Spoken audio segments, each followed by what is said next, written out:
So today what we're going to do in day 9 is work on getting our crops where they need to be and making as much money as we can. So in a few days here at the Egg Festival of Spring, we can buy a bunch of strawberry seeds and make the most amount of money for the season.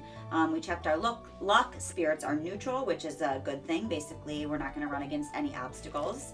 Got a note saying that there is a mouse selling hats down in Cindersap Forest. We don't need to worry about that for right now because we don't have a whole lot of disposable income, but going forward they do have some pretty cute stuff that you can buy there from that hat mouse. He's also just a weird little guy to go talk to. Alright, so we harvested our parsnips. We're going to hang on to 2 or 3 of them, so we have 10. The rest of them we can sell, and now we're going to walk around and water all of our plants so they keep growing.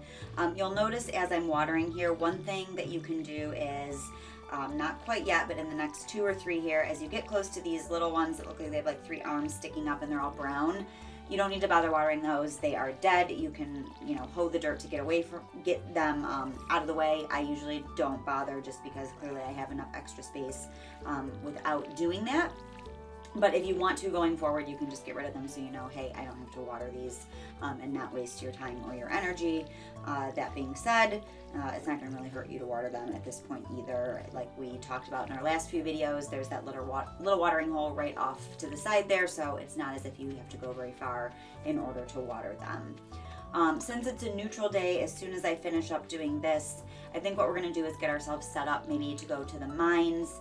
Not going to be getting the best gems, the best ore, any of that stuff because it's neutral and not a great luck day, but neither are we going to be running into a bunch of floors that are infested with a ton of monsters or anything like that. So it's a good time to go and get some ores, especially now that we have the ability to build a furnace from Clint in our previous video back there.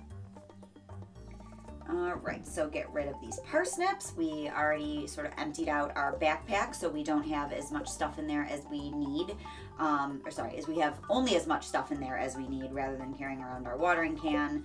I always like to hang on to my axe because once in a while you run against something that you really want to get into as you're traveling. But we're going to head up toward the mines and in the meantime work on foraging so we can get some XP points for foraging as well and get anything, we can make some money with by selling stuff like that horseradish there, and B, a lot of them are great for gifts, especially things in the fall like leeks. George, the surly old man who lives with Alex and Evelyn in town, absolutely loves leeks, so they're great to hang on to for the purposes of giving him gifts. Gave that one to our favorite hobo Linus there. Hey Linus, what's up? You can have this horseradish. He's appreciative of almost every single gift that you give him. One of the few people that really likes basically all of the forageables. So if you're around foraging and you want to get rid of some stuff, he's your man. Pick up that extra leek. These are also good to have on you as you're going into the mines because they're a good source of energy and health if you run into a little bit of trouble, or if your health bar or energy bar is down and you just want to clear up some space in your backpack, you can just chomp on those leeks and you can fill up your energy bar. So as you can see, we're going down here, we're fighting our little monsters and all that. In order to get a ladder down to the next floor, there's basically 2 ways that you can do this. You can hit open these rocks and find them, and they're going to be closer to the entrance on better luck days. But the second way to do it is to kill all of the monsters, and then shortly thereafterwards, you're going to get a ladder down somewhere in a rock around that, or it will just spontaneously appear. So on these lower levels where the monsters are not super difficult to kill, I just go around, try and kill all of them, and then you're going to be getting a ladder down within the next few rocks that you hit. See, so only 2 rocks after I killed that last slime did we finally get a ladder down. So now we're on level 6. Early on in the mine, what we want to do is clear at least 5 floors so we can just hop in the elevator and go down to the next 5 floors next time. On days where we have great luck, you might be able to do 10 floors. Some days you might be able to do 15. But early on, you're going to run out of energy or health probably before that happens. So I recommend just making it your goal to clear the 5 floors. At that point, the biggest obstacle to going further than that is your backpack is going to get full and you're going to be really, really frustrated when you find something that's really valuable or that you need for the museum and everything else is something that's really valuable that you need for the museum.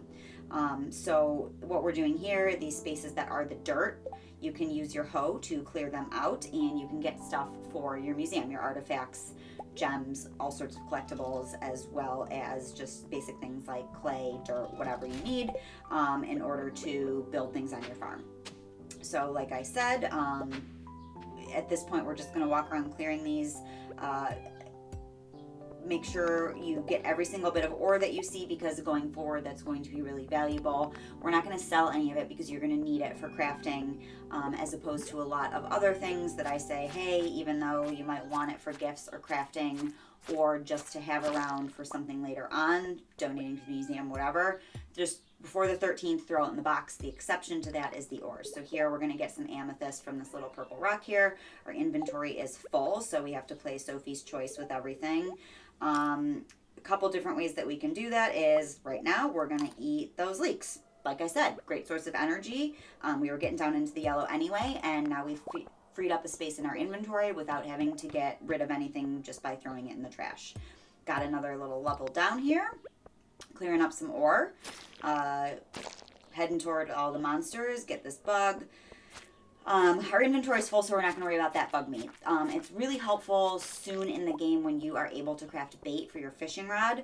The fishing rod we have right now is the absolute basic one, the bamboo pole. You can't put bait on that anyway, so there's really no point in saving a bunch of bug meat. I think I have 5 or so in my chest at the house anyway, so I'm not going to worry too much about saving a bunch of it. At this point, we'll be able to craft, I think 1 bug meat is 5 pieces of bait, so I think with the 5 or 6 we have, we can get quite a bit of bait pretty early on, without having to worry about saving all of it, rather than stuff like, you know, gems, geodes, which we can crack open and get things for the museum or more valuable items, and stone, which is going to be really helpful for crafting things like a coop and a barn, which we're going to try and do not too long after the egg festival and when we plant those strawberries. All right, so as you can see, it said it was a neutral luck day, but we are getting a lot of ore, and there's quite a few gems around, so I can only imagine what we'd be getting if it was a good luck day or a great luck day.